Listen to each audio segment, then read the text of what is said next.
晚安，我是卡皮桑。现在是晚上10点，窗外的城市灯火正与室内的暖黄光线交织。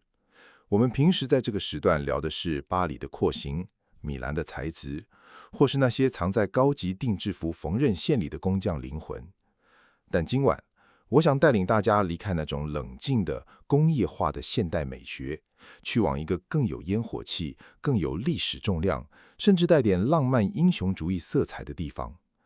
我们要聊的是四川自贡，或者更精确地说，是那座城市在黑夜中燃烧了上千年的灵魂——自贡灯会。很多人对灯会的印象还停留在庙会、彩色塑料灯管，或是那种稍微有些廉价的节庆装饰。但如果你走进过自贡的夜晚，你会发现那不仅仅是工艺，那是一种关于光的叙事史实。自贡灯会之所以被誉为天下第一灯，绝非自吹自擂的虚名，而是因为它在千年的演进中完成了一次又一次极致的审美业代。这是一个关于盐、火、工匠精神以及一个小城如何用光点亮世界的成长故事。自贡这座城市的底色是白色的，那是盐的颜色，而它的神采是红色的，那是火的颜色。这座城市的繁荣始于井盐，而灯会的起源其实是这份繁荣的副产品。在唐宋时期，自贡当时的荣县、富顺等地就有了燃灯的习俗，但那时的灯更多是为了祈福，为了庆祝盐井的丰收。想象一下，在那个电力尚未发明的年代，深山里的盐工们在辛苦劳作1年后，于元宵之夜点燃一盏盏简陋的油灯。那时的灯影映照在盐工被汗水和盐结晶磨砺得黑黝的脸庞上，那就是自贡灯会最初的样子，朴素、虔诚，带着泥土与汗水的芬芳。随着盐业贸易的鼎盛，自贡聚集了全国各地的巨甲。这些人不仅带来了财富，也带来了对生活品质与审美表达的极致追求。明清时期，施灯场式、2月灯会开始兴起。这时的灯会已经不再是简单的照明，而成了商会、会馆之间财力与智慧的博弈。每个行业、每个家族都想做出最巧夺天工的灯组。这种良性的竞争让自贡的制灯技艺从一开始就脱离了随意，走向了精致。如果你问我，自贡灯会最迷人的地方在哪里？我会告诉你，是那种万物皆可为灯的想象力。在自贡灯会的成长史上，有一个非常有名的药瓶灯故事。早年间，自贡的工匠们并不满足于只用绸布和竹面，他们尝试用废弃的青霉素药瓶一个个洗净，灌入五彩的水，再用细如发丝的丝钢丝将上万个药瓶捆扎成宏伟的龙身。当灯光从内部透射出来，那种晶莹剔透、五光十彩的质感，是任何高级绸缎都无法模拟的。这就是自贡人的智慧，他们用最平凡的物件重塑了光的载体。除了药瓶，他们还用过瓷器，几十万件精致的小瓷碗、瓷盘、瓷杯，不用一根钉子，全凭手工捆扎成巨型建筑或神话人物。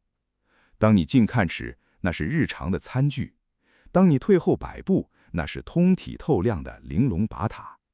这种宏大叙事与微观雕琢的统一，与我们在时装设计中强调的远看剪裁、近看细节是不谋而合的。这种技艺的成长，本质上是对材料边界的极致探索。自贡的灯彩艺人，其实就是中国民间的结构建筑师。他们在没有计算机模型的年代，仅凭脑中的空间感，就能搭建出几十米高、横跨水面的巨型灯组。这种对结构的理解，对力学与美学的平衡，正是自贡灯会能够走出四川，走向全球的核心竞争力。自贡灯会并非一成不变，它非常时髦。早期的灯会主题大多围绕《三国演义》《西游记》等民间故事，但近年来，自贡灯会完成了一次惊人的风格跨越。如果你看过最近几年的《山海经》系列，或是精卫女神，你一定会被那种扑面而来的山海美学震撼。那不再是传统意义上的花灯，那是结合了机械传动、数控灯光以及当代 CG 视觉艺术的综合体。当巨大的精卫女神缓缓睁开双眼，瞳孔中闪烁着神性的光芒，皮肤上的鳞片随着呼吸明灭，那一刻，传统的民俗艺术与当代的赛博朋克超现实主义完美融合。自贡的工匠们学会了用光去说故事，而不仅仅是展示光。这种进步背后是自贡制灯产业的转型。现在的自贡拥有数以万计的职业灯彩艺人，他们像时装周背后的打板师、立裁师一样，分工极其明确。有负责美工设计的，有负责钳工造型的，有负责电工布线的，还有负责裱糊的。每一个灯组的诞生，都是一场精准的工业化与艺术化的协作。在自贡灯会成长的长河里，有很多不为人知的小人物。我曾听过一位老艺人提起，那是多年前的一个除夕，灯组在试灯时突然电路短路。当时正值寒冬，下着小雨。为了不影响初一的正式展出，几位钳工师傅在湿冷的钢架上一蹲就是一夜。他们的手被金属冻得裂开，但为了保证绸布粘贴的平整度，他们不能戴厚手套。在那一代人眼里，灯会不是一个工程，而是一个作品，是一个城市的脸面。这种匠人心气，才是支撑自贡灯会从一座川南小城走向世界100多个国家和地区的内驱力。他们出国办灯展，面对国外专家惊叹的目光，那些师傅们只是憨厚的笑笑，手里依然拿着那把用了几十年的剪刀。这份淡然，其实就是一种深层次的文化自信。我曾深入采访过一位在自贡从艺40年的裱糊老师傅，大家都叫他老陈。老陈的手很粗糙，布满了厚茧和细小的伤痕，但当他拿起绸缎时，动作却比刺绣女工还要轻柔。老陈说，机器喷出来的东西是死的，绸缎是有脾气的，顺着它的经纬线去贴，灯光打出来才不会有褶皱，才会有那种绸缎特有的光泽感。看这朵牡丹，花瓣尖端要用渐染的绸子，贴的时候手劲儿得匀，稍微重一点丝就断了，轻一点遇风就鼓包，这叫匠气，机器学不会。老陈接着跟我分享一个故事，有一次在海外展出，当地的天气异常潮湿，传统的浆糊粘不住绸缎。老陈把自己关在作坊里2天2夜，试验了几十种胶水比例，最后居然想出用当地的一种食用胶混合工业胶水，解决了开胶问题。这种随机应变的智慧，正是自贡灯会能全球通视的底气。如果说老陈代表了传统，那年轻的设计师小周则代表了自贡灯会的未来。他是美术学院毕业的高材生，却选择回到家乡。很多人觉得灯会就是大红大绿，觉得俗。小周回来就是想证明自贡灯会可以很高级，比如做《山海经》系列，他不选大红，他选克莱因蓝，选莫兰迪色系，把现代雕塑的解剖结构引入到灯组模型里，让那些神兽看起来真的像有肌肉、有呼吸的生物。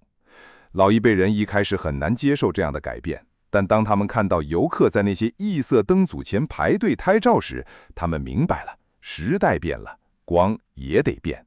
他们现在不只是在做灯，是在黑暗中创造一个动漫世界。自贡这座城市因为盐业的枯竭，曾一度陷入沉寂，但正是这些工匠用剪刀、钢丝和绸缎为这座城市缝制了一件闪亮的新衣。这种成长不是突变，而是像老树发新芽。它是从唐宋的油灯到明清的会馆灯，再到现代的数控灯，一步步走过来的。每一次技术的更迭，背后都是无数个像老陈、小周这样的个体在寒夜里与材料较劲、搏斗的结果。今晚我们聊自贡灯会，是在聊一种关于光的哲学。在时装界，我们常用光来塑造模特儿的轮廓，而在自贡，人们用光来温暖一座城市。自贡灯会的成长故事其实是一个关于坚守和应变的故事。它守住了那份手工业的温度，却又敏锐地捕捉到了时代审美的风向。它告诉我们，传统艺术不一定要死守着陈旧的表现形式。当它敢于拥抱新技术，敢于挑战大胆的色彩搭配，敢于与当代年轻人的情绪产生共鸣时，它就是永恒的时尚。这就像一件经典的香奈儿外套，无论时代如何变迁，那种骨子里的优雅是不变的，但它的穿搭方式，它的面料科技却在不断进化。自贡灯会就是那件穿在神州大地上的镶满了光之宝石的华服。今晚的分享到这里，但我感觉依然没能穷尽自贡灯会的1/1000，因为那种震撼是必须你亲自站在那100公尺长的灯笼下，感受那种光线带来的微热感时，才能真正领悟的。那是人类在黑夜里对美最深情的表白。当喧嚣渐退，静静地站在那些巨型灯组下，你会感受到一种安静的力量。那些光影仿佛在低声诉说着这座城市1000年的盐味历史，诉说着一代代工匠在狭窄巷弄里对美的偏执。光是人类最原始的向往，自贡人用了1000年的时间，把这份向往具象化成了一场又一场不愿醒来的梦。在这个快节奏、充满数字化噪音的时代，自贡灯会提醒我们，有些美是需要时间去沉淀的，是需要亲手去触摸、去焊接、去裱护的。它不浮夸，因为每一盏灯的背后都是实打实的体力劳作。它不虚假，因为当光亮起的那一刻，那份震撼是直抵灵魂的。这就是自贡灯会，一个从盐井边出发，最终点亮全球夜空的传奇。我是卡皮桑，今晚的节目就到这里。愿你的梦里也有一盏温暖而不刺眼的灯火。晚安。